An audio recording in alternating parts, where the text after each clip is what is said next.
नमस्कार. महाराष्ट्राचा अपमान ढळढळीत होताना मी बघितला.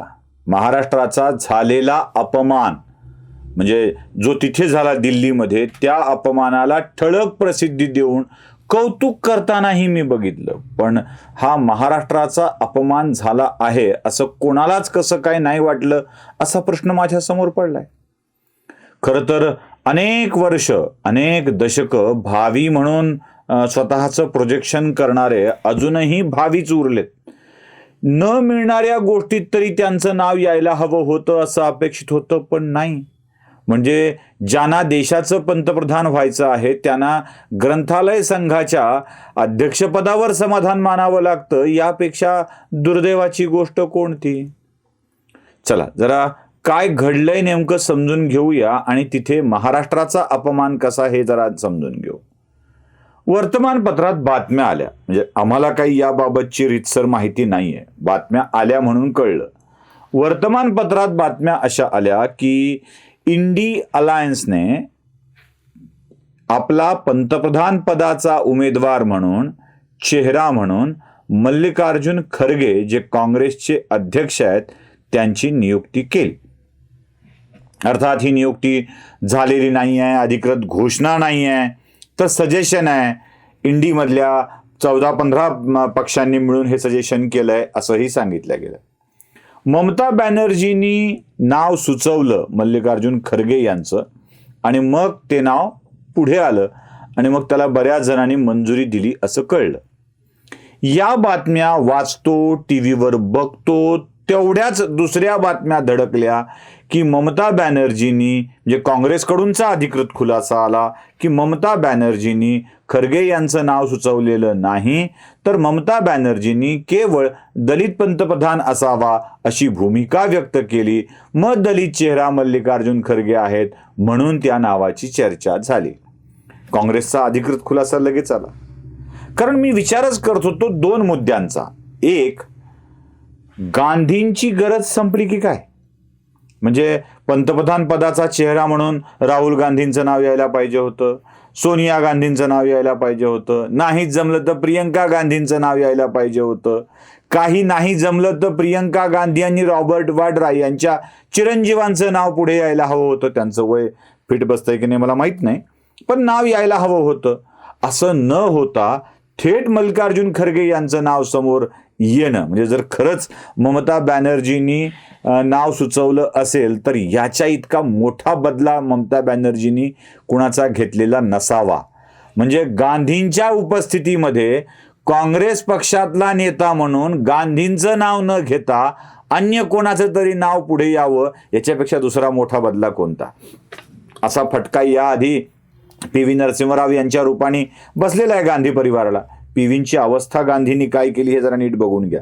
म्हणून माझं खरगेंना सांगणं आहे की खरंच कौतुक करून घेण्यापेक्षा, तसे खरगे काही कच्च्या गुरुचे चेले नाही आहेत, त्यांनी त्यावेळेला म्हटलं होतं मोहरम बकरी ईद में बचेंगे तो मोहरम में नाचेंगे, हे त्यांचं ते फेमस वाक्य होतं. तसं त्यांनाही माहीत आहे की जे मिळणारच नाही आहे त्याच्याबद्दल काय बोलायचं, म्हणजे काय उगीच आनंद व्यक्त करायचा.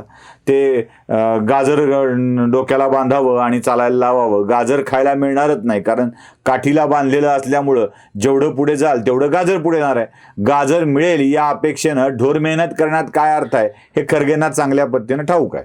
त्यामुळं लगेच खुलासे विलासे आले म्हणून खरगे लगे काही होतील, नाराज होतील, खुश होतील असली काही शक्यता मला दिसत नाही आहे. माझा मुद्दाच वेगळा आहे. पहिला मुद्दा आहे गांधींची गरज संपली का, आणि दुसरा मुद्दा आहे महाराष्ट्राचा अपमान झाला का काय. हो, इकडे इंडी स्थापन होताना किती लोकांच्या मनात उकळ्या फुटत होत्या. म्हणजे आता उद्धव ठाकरे देशाचं नेतृत्व करायला निघालेले आहेत, कदाचित देशामध्ये उद्धव ठाकरेंच्या नेतृत्वातील सरकार येईल. ते सकाळी नाही का याव याव करत बोलतात ते, त्यांचे किती वाक्य होती अशी ती की आता उद्धव ठाकरे पंतप्रधान होऊ शकतात, आता मोदींची लाट संपली, आता मोदींचं हे संपलं, आता मोदींचं ते संपलं, आता काय सुरू झालंय ते उद्धव ठाकरेंचं सुरू झालंय. मराठी माणूस बळकट होणार आहे, मराठी माणूस दिल्लीच्या तख्तावर बसणार आहे, असले काही काही विधानं आपल्या त्या सकाळच्या वेळी बोलणाऱ्या प्रातर्विधी करणाऱ्या माणसांनी बोललेले होते. आता या वाक्यानंतर इंडीच्या बैठकीत उद्धव ठाकरेंचं नाव पर्याय म्हणून सुद्धा येऊ नये. यापेक्षा वाईट गोष्ट कोणती? घनघोर अपमान आहे हा महाराष्ट्राचा. अशा महाराष्ट्रद्रोह्यांना शिक्षा मिळायला हवी असं आमचं म्हणणं आहे. काय तुम्हाला असं वाटलं नाही उद्धव ठाकरेंचं नाव घ्यावं म्हणून इंडीतल्या एकाला? काहीच वाटलं नाही? बरं, दुसरं एक नाव अजून जे आलंच पाहिजे होतं, ज्याचा विचारच करायला पाहिजे होता. करा किंवा न करा, पण किमान म्हणायला तरी पाहिजे ना हे होऊ शकतात म्हणून. ते म्हणजे आमचे शरद पवार. म्हणजे किती वर्षापासून त्यांनी भावी भावी भावी म्हणून घ्यायचो.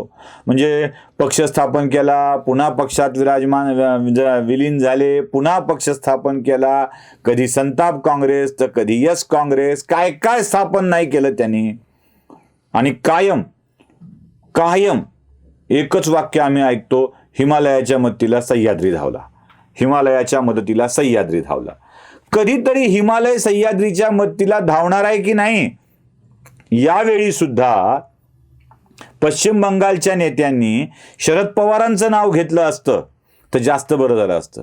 कदाचित शरद पवार त्या मुंबईतल्या इंडीच्या बैठकीत ममता बॅनर्जींचा हात पकडून आपल्याकडे ओढण्याचा प्रयत्न करत होते आणि ममता बॅनर्जी हात सोडवून दूर निघून जाण्याचा प्रयत्न करत होते. हे त्याचंच द्योतक दिसत आहे. म्हणजे शरद पवारांना सुद्धा, महाराष्ट्राच्या जाणत्या राजाला सुद्धा महाराष्ट्राचा माणूस म्हणून पंतप्रधान पदाचा उमेदवार घोषित करू नये यापेक्षा महाराष्ट्रद्रोह अजून कोणता असावा? हा महाराष्ट्राचा अपमान आहे. आणि असा अपमान आम्ही किती वेळेला सहन करायचा? महाराष्ट्रातील माणसांनी किती वेळेला सहन करायचा? खरं तर माझ्यासारख्याने इंडी सोडून दिली असती आणि सांगितलं असतं की अब हम सेपरेट लढेंगे, आम्ही आमची ताकद उभी करणार. म्हणजे शरद पवार, उद्धव ठाकरे, अजून कोणते नेते सोबत घेऊन आम्ही आमची ताकद उभी करणार आणि आम्ही लढणार, आम्ही पुन्हा एकदा. ते मला आश्चर्याचं वाटतंय की उद्धव ठाकरे एक वाक्य नेहमी बोलायचे बघा, की भारतामध्ये स्वातंत्र्याची लढाई सुरू केली ती पश्चिम बंगाल, लाल बाल पाल, त्यांचं ते वाक्य होतं, लाल बाल पाल. बंगाल, महाराष्ट्र आणि पंजाबनंच देशामध्ये क्रांती आणली, त्यांनी स्वातंत्र्याचा लढा लढला. आता पंजाबमधून सुरुवात झाली आहे. म्हणजे भाजप हारला, भाजप ताकद नव्हतीच तिथे, पण पंजाबमध्ये आम आदमी पार्टी आली म्हणून पंजाब आघाडीवर.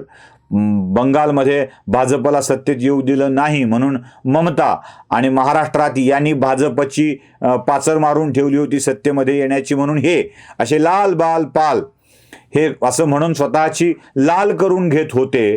पण या लाल बाल पाल पैकी म्हणजे मला असं कळलंय की इंडीमध्ये ममता बॅनर्जींनी नाव सुचवलं आणि आम आदमी पक्षाने खरगेंच्या नावाला मंजुरी दिली, म्हणजे समर्थन दिलं. खरं तर लाल बाल पालमध्ये किमान बाल आहे आमच्याकडं म्हणून तरी लाल पालनी विचार करायला हवा होता. पण ना लालनी केला ना पालनी केला, काही कोणी विचार केला नाही. हा पंजाब आणि बंगालकडून झालेल्या महाराष्ट्राचा अपमान आम्ही कधीच सहन करणार नाही. इंडीला आम्ही विनंती करतो की किमान महाराष्ट्राचा अपमान होऊ नये म्हणून उद्धव ठाकरे पर्याय म्हणून आपलं शरद पवार यांच्या नावाचा विचार करणं आवश्यक आहे. तुम्हाला काय वाटतंय ते नक्की कळवा. इंडीपर्यंत संदेश गेला पाहिजे म्हणून कमेंट बॉक्समध्ये कमेंट करा. लाईक, शेअर, सबस्क्राईब करायला विसरू नका. धन्यवाद.